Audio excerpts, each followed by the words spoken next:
Hey everybody, it's me, J Marie. This is hubby. I know you guys have never seen him in a video.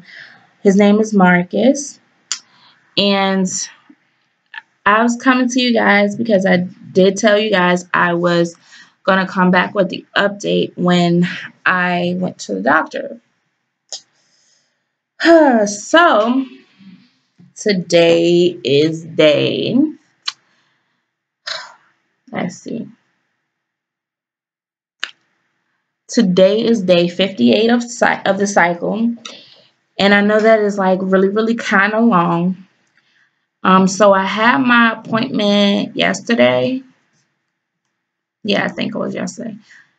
I had my appointment yesterday. And with everything, if you guys have not heard, where I live in Virginia, where we got a lot of snow. So I've been off of work and I've been out of school. So it was hard for me to kind of get out the door anyways yesterday to go to my doctor's appointment at 9:15.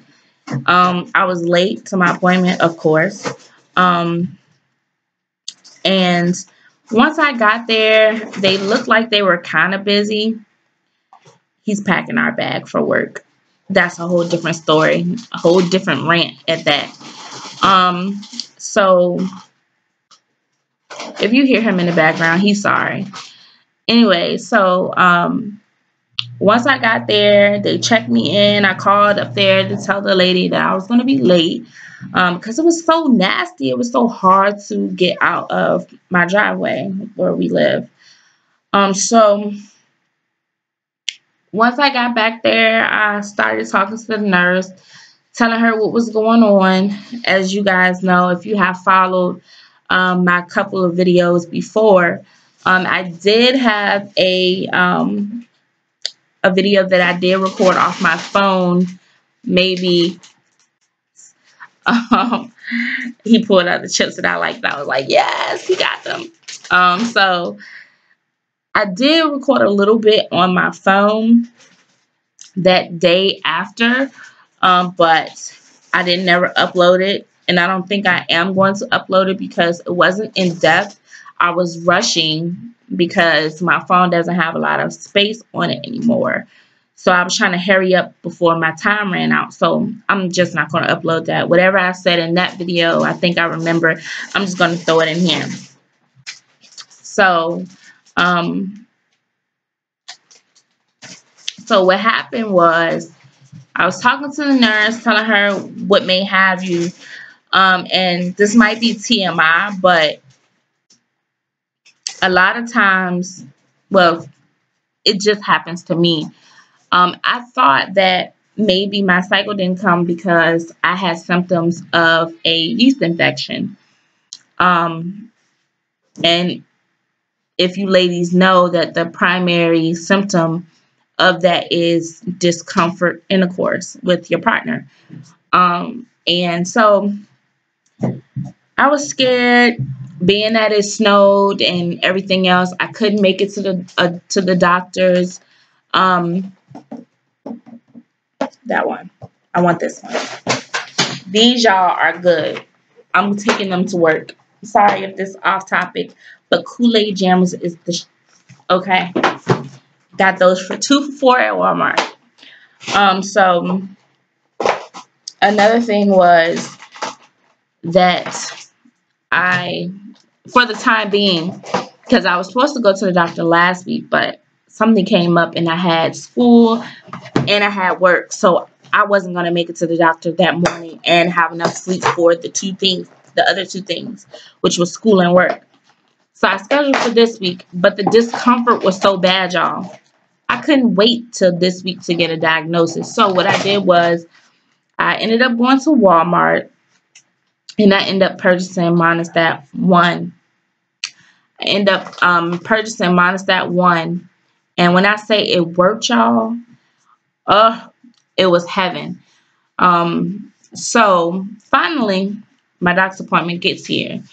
And being that my yeast infection was cured, I thought, okay, maybe my cycle is going to come on. No. Mind you, I had already took I don't have my pocketbook in here with me, but I also had took a pregnancy test. And I have one more, and I definitely wasn't going to waste that one because I knew I wasn't pregnant. Everybody else around me thought I was pregnant. I just knew I wasn't pregnant. So I had a clear blue, and that one was negative, as I stated in my last video. So it was sucky. I had a little emotional breakdown at my doctor's appointment after my ultrasound because that's what they scheduled. After him looking at my uterus and at my ovaries, for the longest time, for all of my videos, they have been testing me for not being able to ovulate before I even got into my fertility doctor. With my old OBGYN, they were just keeping me on Clomid, testing if I ovulated every cycle. And that was just too much on my mind and my body. For one thing, that medicine makes you crazy. It makes you emotionally just unbalanced, like you're emotional all the time. And I couldn't take that anymore. So finally, the ultrasound was finished. Hold on, you guys. Yes, please. Thank you. Um, so the ultrasound was finished, and he gave me this look.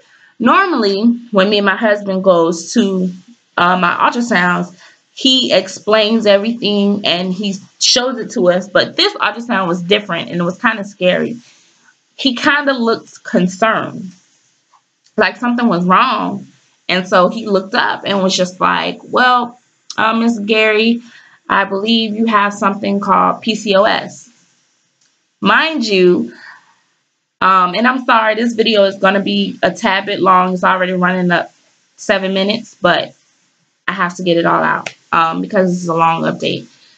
Mind you, maybe when I was 14, I was diagnosed with a blood condition called von Willebrand's, which I was diagnosed that after,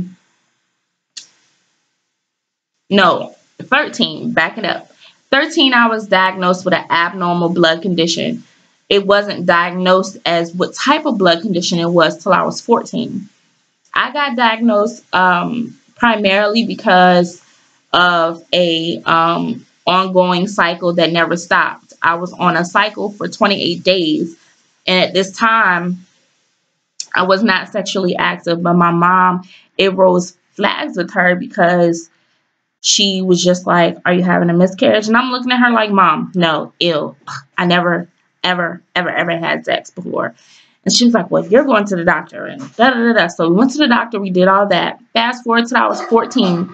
My mom has hormone issues. So all of this is hereditary. It doesn't matter how good I eat, even though I need to kind of more eat better and exercise more. But I'm at a healthy weight. Okay, I'm healthy. Just put that out there.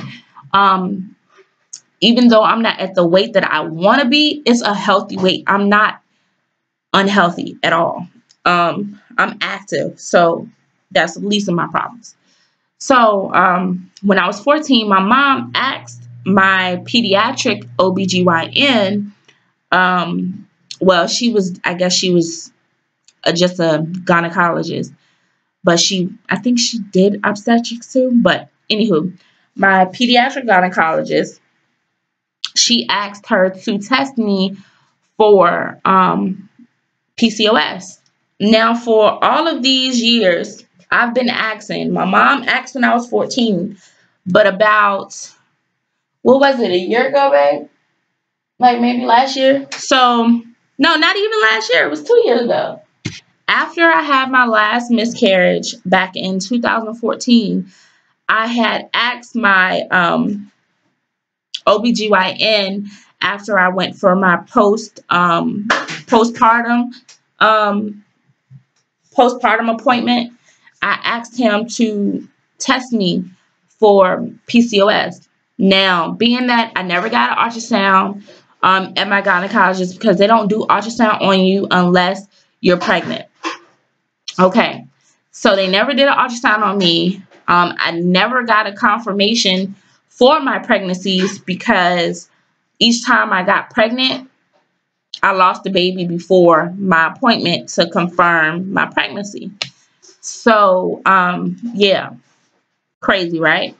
The only reason how my second pregnancy was confirmed is because I ended up going to the ER.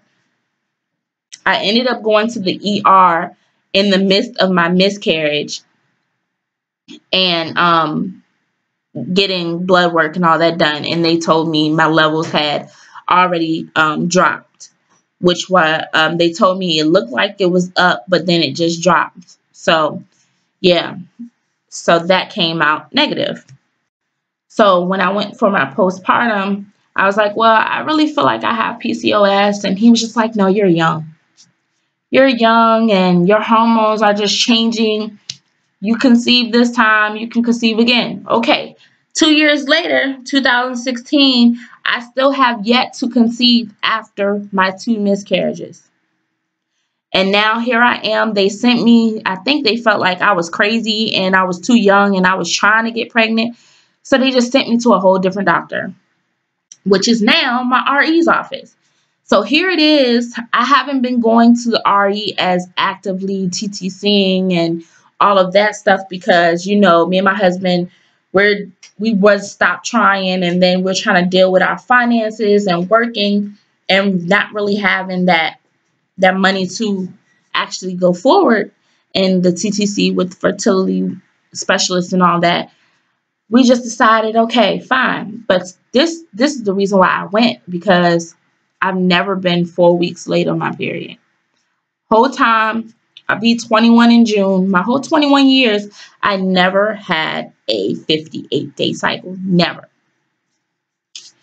So this was the reason. And I knew it because nobody wants to listen to me. And I even told my doctor, I say, you know, I've been asking for years to get tested for PCOS. They never wanted to test me for that.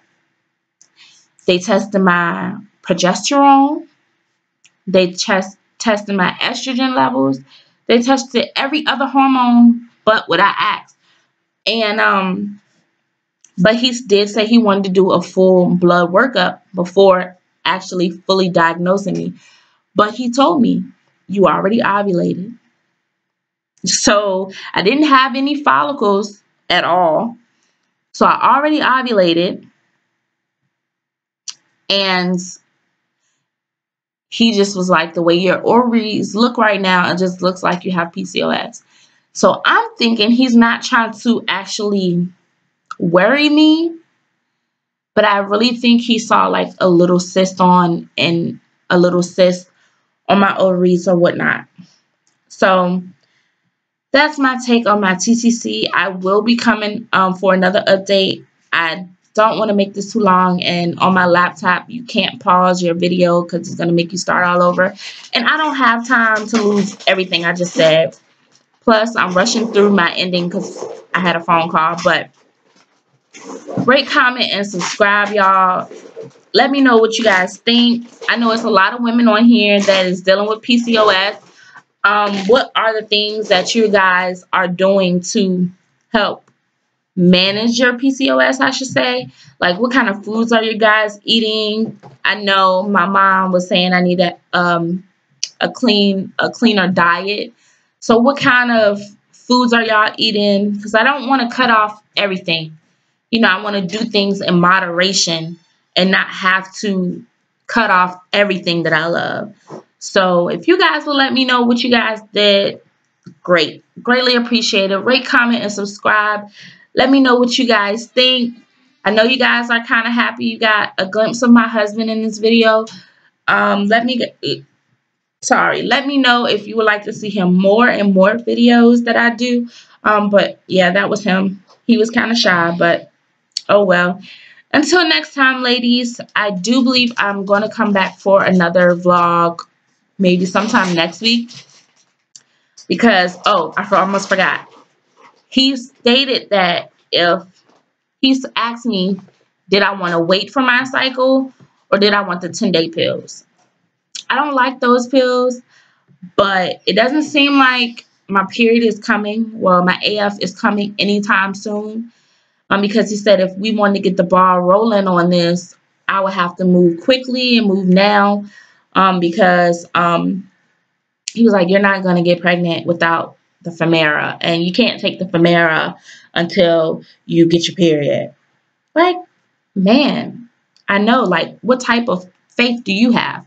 But anywho, I'm just looking like, I told him I was going to wait, but I don't think I'm going to wait. The bloatiness is just too much for me. I'm scared to take the 10-day pills because the way it works on you, I'm going to be drained. I'm not going to want to do anything at all. Not going to work, school. I'm not going to want to do anything. That's the main thing why I do not want to take it right now. And at first I was thinking about waiting until my I was thinking about waiting until my semester ends this semester and just do the 10-day pills while I'm on break from school. That way I just have to work, but I don't know. Hopefully it comes by itself and I don't have to do the 10-day pills. But if it doesn't within the next couple of weeks or maybe sometime in February, if it doesn't come, then I'll just call it in and get a prescription for both the Femera and the 10-day pills. And then from the time I take the Femera, I'm going to, from the time I'm going to be taking the Femera, I'm going to be doing a vlog and all of that good stuff. And then he's going to schedule an ultrasound.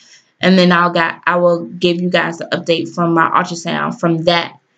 So it's going to be a lot of up and down through all of this, but I'm going to try to keep you guys updated. And again, thank you guys so much for watching. Be blessed, y'all.